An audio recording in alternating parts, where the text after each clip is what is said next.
Para te dar um pouco de contexto, eu sou uma garota e há cerca de 2 anos precisei ir para um hospital psiquiátrico para lidar com problemas de depressão. Quando tudo começou, eu tinha 14 anos e estava internada há 3 dias. Uma manhã, acordei com uma dor de barriga forte e consegui convencer as enfermeiras a me deixarem faltar às atividades para eu descansar. Enquanto eu estava sozinha no quarto do hospital, o telefone tocou. Corro para atender, achando que era meu namorado ou meus pais, mas escuto a voz de um homem desconhecido. Posso falar com Sandra? Desculpe, não tem nenhuma Sandra aqui. Ah, tudo bem. Obrigado. Quem é? No telefone? A voz parecia com a do pai de uma amiga que conheci no dia anterior nas visitas. Eu disse meu nome, achando que ele ia me reconhecer. Então por que você está aí dentro? Ah, é pessoal. A conversa me deixou desconfortável, pois na véspera já havia explicado ao meu amigo e ao pai dele o motivo da internação. Eles já sabiam.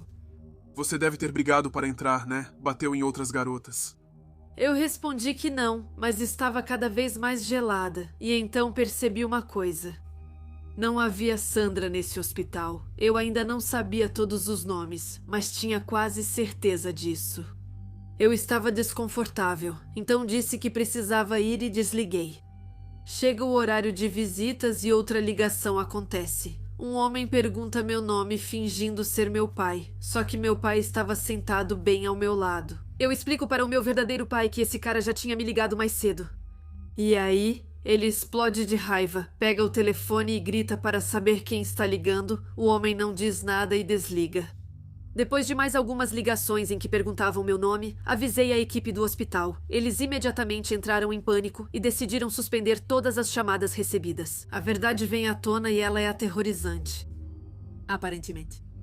Um estuprador condenado ligou para este hospital psiquiátrico durante anos, tentando conseguir os primeiros nomes das pacientes que atendiam o telefone. Depois, ele usava as informações para ligar de volta fingindo ser pai ou namorado delas. De acordo com as enfermeiras, ele até tentou buscar algumas delas na saída, fingindo que vinha buscá-las. O pior é que, para ligar para um paciente, é preciso saber a data de nascimento dele, senão a equipe não transfere a ligação. Então esse cara tinha as informações pessoais de várias pacientes e usava isso para nos manipular e tentar se aproximar das mais vulneráveis. Só de pensar nisso ainda me dá arrepios. Claramente era ele quem deveria ter sido internado. Cheguei tarde no meu apartamento ontem à noite. Eu tentava ser o mais silenciosa possível, mas acabava esbarrando em absolutamente tudo, fazendo careta a cada objeto que eu derrubava. Tateei no escuro até meu quarto. Devia ser 2 ou 3 da manhã. O bar já estava fechado, disso eu tinha certeza. Tirei a roupa até ficar só de calcinha e tentei me deitar na cama o mais discretamente possível. Minha namorada certamente ficaria furiosa se me visse chegando a essa hora, mas felizmente nem se mexeu. Me deixei cair no travesseiro com os olhos pesados, a respiração carregada. Eu já estava quase dormindo, deslizando lentamente para um sonho. Quando meu celular começou a vibrar, resmunguei enquanto me virava de lado para pegá-lo. Mas quando vi a tela, entendi. Ou melhor, fiquei totalmente desconcertada. Era o número da minha amiga. Acho que ela esqueceu o celular na casa de outra amiga e me ligaram para avisar. Eu atendo. Alô? Oi, querida. Acabei de chegar. Você pode me ajudar a subir com as roupas, o quê? Ouvi a voz da minha amiga, mas me virei para o corpo encolhido ao meu lado, sob os lençóis. Meu cérebro explodiu em milhares de pensamentos a toda velocidade. Um pânico gelado torceu meu estômago. A pessoa na minha cama talvez não fosse quem eu pensava. Com a garganta apertada e olhos arregalados, puxei as cobertas rapidamente. Minha namorada resmungou ao acordar e me olhou confusa. Iluminei o rosto dela com a luz do celular para verificar se ela não era algum tipo de espectro com o rosto deformado. Não, era só ela mesmo, ela muito irritada até. Você está realmente bêbado, vai dormir. Ela me bateu com um travesseiro, me deu alguns chutes, me xingou, depois se virou para a parede. Era ela mesma. Desliguei em pânico quando meu telefone voltou a vibrar. Fiquei assustado e meus nervos ainda estavam à flor da pele. De novo o número dela. Eu atendo. Oi, querida. Acabei de chegar em casa. Você pode me ajudar a subir com o... Desliguei imediatamente. Soava exatamente como ela. Mas ela estava dormindo ali, bem ao meu lado, e a cesta de roupa limpa dela estava no canto do quarto. Lembro bem de ter carregado sozinha. Mais cedo me arrastei até a janela e afastei as persianas com a ponta dos dedos. Procurei o carro dela e o vi bem embaixo da nossa janela. Alguém estava sentado no banco do motorista, alguém que se parecia quase perfeitamente com ela. Quanto mais eu olhava, mais via o pequeno campanário. O pescoço dela era longo demais, os ombros finos demais, a cabeça estreita demais, como se ao perceber que seu disfarce não funcionava mais, ela se deixasse ver pelo que realmente era. O rosto dela se torceu para o lado lentamente, e um sorriso grande demais, muito grande mesmo, se estendeu até tocar as duas orelhas. Os olhos dela ficaram totalmente pretos, fixos no volante. De repente, ela levantou o rosto e olhou direto para minha janela com aqueles olhos negros. Ela levantou uma mão deformada em direção à cabeça e meu celular voltou a vibrar. Eu estava paralisada, mas ver a vibração na minha mão me trouxe de volta brutalmente à realidade. Todo o ar saiu dos meus pulmões e eu desabei sobre minha namorada, o que a acordou ainda meio adormecida. A agarrei pelo braço e puxei até a janela. Olha, olha, no seu carro, ela procurou com o olhar. Finalmente encontrou seu carro, e então ela viu. O rosto dela se transformou em puro horror. Ela começou a gritar, a soluçar, completamente histérica. Ela se jogou contra mim, enterrando a cabeça no meu lado, e eu a envolvi com meus braços. Parecíamos duas crianças apavoradas. Eu não conseguia desviar o olhar. No carro dela, ela abriu a porta e fugiu com passos rápidos, quase sobrenaturais, em direção ao Lago Boisé, perto do prédio. Mas a cabeça dela ficou virada para nós o tempo todo. O pescoço dela se torcia grotescamente para trás enquanto seu corpo sumia na sombra. Ela não sorria mais, ela fazia amor como se estivesse triste. Devíamos estar cansados da adrenalina, pois assim que ela sumiu, apaguei. Acordei de manhã, minha namorada ainda dormia nos meus braços. Olhei meu celular, as ligações dela me zoando, todas entre 1 e 7 da manhã. Não nos falávamos ao telefone desde a tarde anterior. Ainda assim, o celular dela carregou ao lado dela a noite toda. Nenhuma ligação foi registrada para meu número. Ainda mais estranho, ela tinha 18 chamadas perdidas do meu número, exatamente nos mesmos horários. Eu não fazia ideia do que dizer, então só soltei. Bom, acho que isso significa nada de tacos noturnos. Por um momento ela não riu, nem eu. Em 2007, pouco depois do meu 15º aniversário, minha mãe viajou a trabalho por alguns dias. Morávamos juntas numa casinha em um bairro razoavelmente decente. E como minha mãe era super paranoica com a ideia de me deixar sozinha por mais de 4 ou 5 horas, eu era obrigada a dormir na casa de uma amiga durante a ausência dela. Felizmente, minha amiga morava bem em frente, a uma casa de distância, e o trabalho da minha mãe ficava a apenas 2 horas de carro. E durante toda a semana antes da partida dela, eu não parei de reclamar, de bancar a adolescente rebelde, dizendo que eu já era grande o suficiente para ficar sozinha, que eu podia simplesmente avisar os vizinhos, etc. A verdade é que minha casa me dava medo à noite, mesmo quando minha mãe estava lá. E então, no mesmo dia em que ela ia viajar, eu soube que minha amiga tinha conseguido colocar as mãos em um PS-3. Então digamos que eu parei rapidinho de reclamar de estar sendo cuidada. Naquela noite, por volta das 23h, estávamos no quarto da minha amiga brincando com meu novo celular de flip que ganhei de aniversário. Os pais dela tinham saído fazia várias horas depois de deixarem uma pizza pra gente. Eles não voltariam logo. Depois de um tempo, já estávamos cansados do único jogo de PlayStation 3 que ela tinha, pois não tinha dinheiro para comprar outros. Era tarde para chamar amigos, e eu sabia que minha mãe voltaria na manhã seguinte, num horário absurdamente cedo, e principalmente, eu sabia que ela tinha essa mania obsessiva com a secretária eletrônica. Não importava o quanto estivesse cansada, ela sempre ouvia as mensagens. Como duas adolescentes de 15 anos entediadas, resolvemos deixar mensagens bobas na secretária eletrônica para ela ouvir. Depois, ligamos para minha casa. Colocando no viva voz, a gente já estava rindo tentando inventar frases idiotas. Geralmente, a secretária eletrônica atendia após 5 chamadas, mas na terceira alguém atendeu. A voz era de um homem de uns 60 anos, um cara que parecia ter fumado por 40 anos sem parar. Mas além disso, havia algo no tom dele, uma maldade gelada, um perigo palpável. Aquela voz que, ao ouvir na rua, faz você atravessar para o outro lado. Olhei para minha amiga, ela estava pálida e eu tinha certeza de que não estava melhor. Nenhuma de nós duas conseguia falar alô, moça, com uma voz ainda mais insistente. Eu queria responder algo como: quem é você e o que está fazendo na minha casa? Mas antes que eu pudesse dizer uma palavra, o homem sussurrou: você não deveria ter ligado. Então, um barulho forte de estalo e a linha caiu. Eu larguei meu telefone gritando, minha amiga também. Ela me perguntou se eu conhecia esse homem. Claro que não. Eu não fazia a menor ideia de quem era aquele sujeito sinistro que atendeu meu telefone na minha casa às 23h. Verificamos o histórico de chamadas para ver se o número estava errado, mas era mesmo o meu. A gente ficou paralisada, incapaz de pensar com clareza. Devíamos ligar para a polícia, avisar minha mãe e verificar se as portas estavam trancadas. Acabamos fazendo tudo ao mesmo tempo, correndo pela casa inteira da minha amiga, verificando cada janela, cada porta, enquanto ligávamos para os pais dela em pânico. Estavam a 15 minutos de carro e disseram que chamariam a polícia imediatamente. A mãe dela pediu que ficássemos trancados no quarto com as luzes acesas, caso o invasor estivesse indo de casa em casa.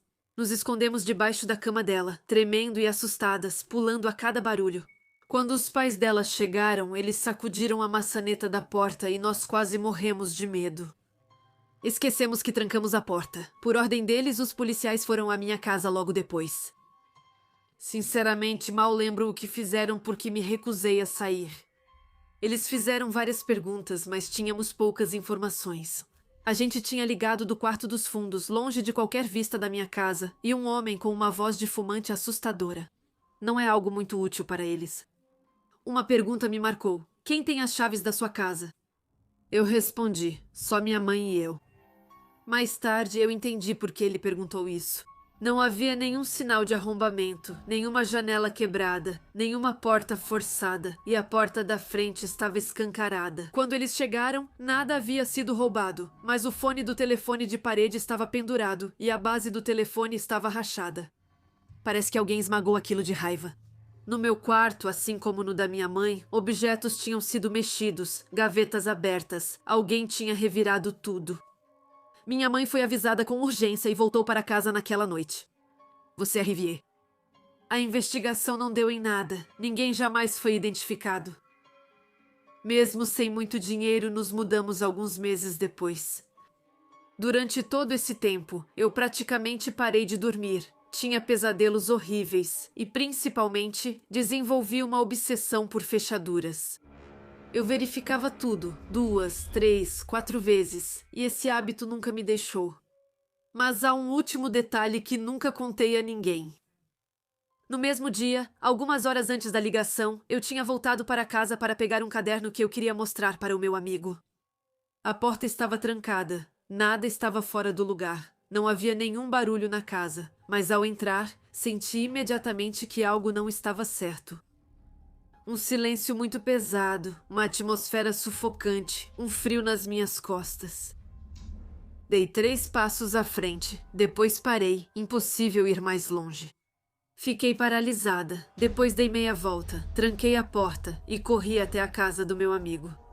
Na hora me senti estúpida, como uma garotinha assustada sem motivo. Mas hoje, penso que talvez tenha sido essa sensação, esse instinto terrível que me salvou. Porque se eu tivesse continuado andando naquele dia, quem sabe o que me esperava naquela casa? Tudo começou em 2008, durante meu último ano do ensino médio. Acordei no meio da noite por causa do meu telefone tocando. Eram 4 horas da manhã. Fiquei me perguntando quem poderia estar ligando a essa hora. O identificador mostrava número privado. Achei que era robô, não atendi e voltei a dormir. Como não havia mensagem de voz, não dei importância. Até que as ligações começaram a ficar frequentes.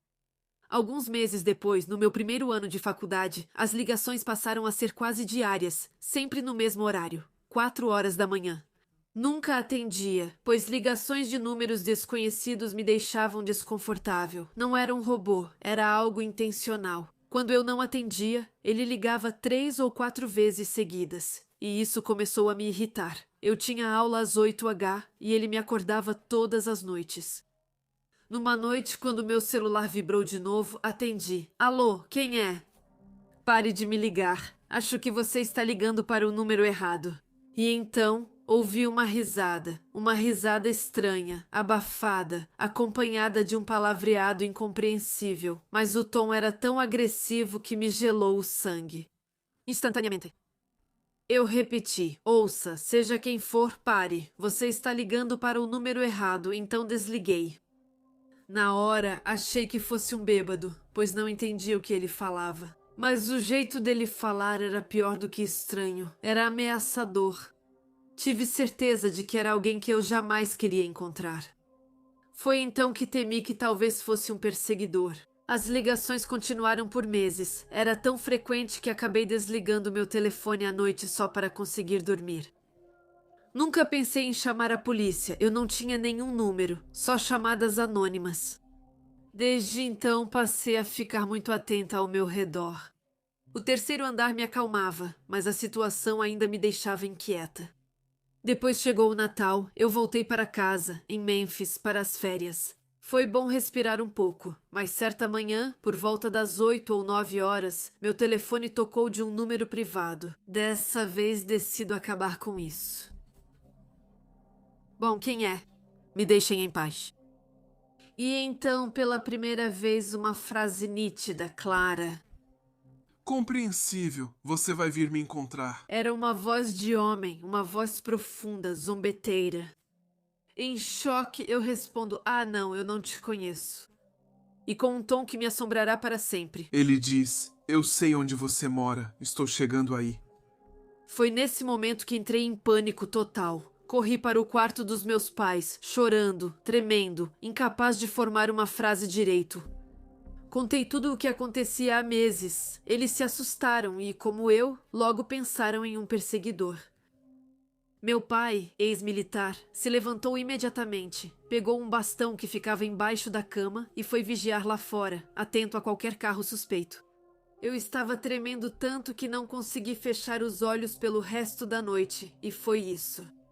Desculpa se parece anticlimático, mas depois desse dia, nada mais aconteceu. Sem mais ligações, sem ameaças, sem números privados. Eu tinha planejado ir até a minha operadora para pedir uma investigação das ligações e fazer uma denúncia, mas tudo parou de repente e nunca mais recebi esse tipo de ligação desde então. Sempre tentei acreditar que alguém estava zombando de mim. Mas a maneira como ele disse: eu sei onde você mora, estou chegando em breve. Não era uma piada, não era um jogo, era real, era perigoso. Às vezes, eu me pergunto se ele não estava pensando em ligar para outra garota, alguém que ele realmente conhecia, e se ele não tinha a intenção de machucá-la.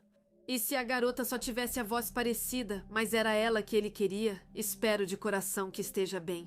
Mas o fato de as ligações terem parado de repente me faz pensar que não é o caso. Na época, eu tinha acabado de fazer 12 anos. Nunca tinha ficado sozinha em casa antes, então estava animada por finalmente ter essa experiência sem supervisão adulta. Passei a noite vendo filmes e jogando no PlayStation que ganhei de Natal dos meus pais. Era início de janeiro quando isso aconteceu, após um inverno rigoroso na minha cidade. Naquele ano nevava tanto que, ao olhar pela janela, não era possível ver o que acontecia fora. Acabei de pôr uma pizza congelada no forno. Meus pais sempre diziam para eu não abrir a porta quando tocassem a campainha, pois eles tinham chave e não precisavam que eu abrisse. Quando criança curiosa, mesmo hesitante, olhei pelo olho mágico da porta. Porém, ao fazer isso, não havia ninguém. Para ser sincera, eu simplesmente pensei que alguém tinha errado de casa e já tinha ido embora. Quanto mais pensava nisso, mais desconfiada eu ficava. Como disse, fazia menos de 0 grau e nevava.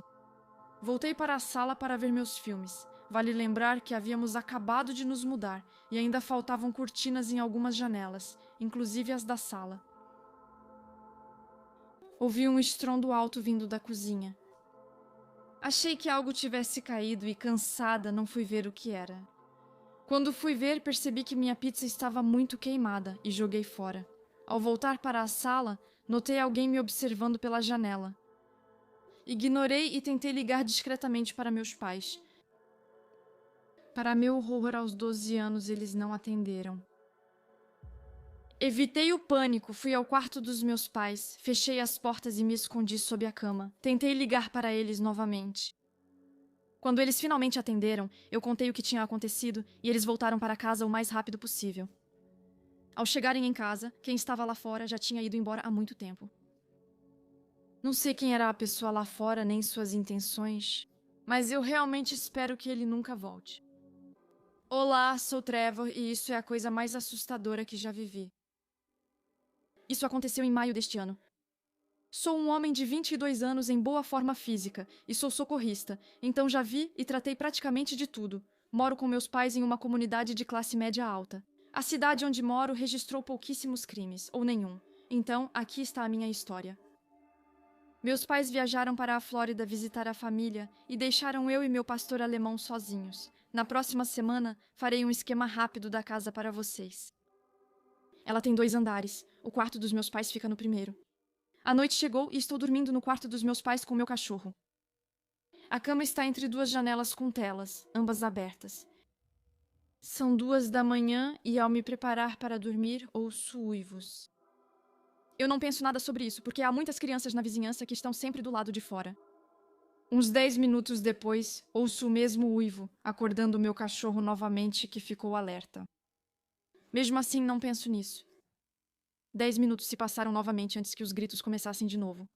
Então percebi que não era um grito de criança, e sim de uma só pessoa. Um grito forte, como se alguém fosse esfaqueado. Meu cachorro começou a bufar e entrou em pânico. Agora estou paralisada, sem conseguir me mover. 5 minutos depois, o grito estava atrás da janela e tão alto que meu ouvido começou a zumbir. Meu cachorro ficou agitado e tive uma crise de pânico. Olhei pela janela e vi uma idosa de longos cabelos grisalhos que ainda gritava. Por fim, agi e peguei a arma do meu pai. O ruim foi que o revólver estava sem balas, então precisei torcer para ela achar que estava carregado. Voltei para a minha janela e agora ela tinha ido embora. Liguei 190 e quando a atendente atendeu, ouvi o vidro da porta da frente quebrar. Corri e vi aquela senhora tentando alcançar a janela para destrancar a porta da frente. A parte mais assustadora de tudo isso era que o braço dela estava esfregando no vidro quebrado, que a cortava profundamente, mas ela nem reagia. Ela me encarava com um olhar perdido, enquanto ria e gritava. Eu estava literalmente chorando naquele momento, e apontei a arma para ela. Ela viu a arma e começou a gritar. Vai, faz isso, eu te desafio a fazer. E mesmo que eu quisesse, eu não podia, já que eu não tinha balas. De repente, vi luzes de sirene na rua. A mulher recuou devagar, ainda me encarando e rindo. Ouço os policiais gritando, largue a faca, senhora! Os policiais tomaram meu depoimento e depois descobri que ela era uma paciente que fugiu do hospital psiquiátrico e invadiu um trailer próximo. O casal que ela esfaqueou, pelo que soube, estava bem, mas por que a minha casa entre todas as outras? Mandei consertar a porta e limpar o sangue. Meus pais ligaram depois porque souberam de um assalto na região e tive que contar que foi na nossa casa, mas pedi para não se preocuparem. Para aquela velha maluca que tentou me esfaquear, espero que você receba o tratamento adequado e a ajuda de que precisa.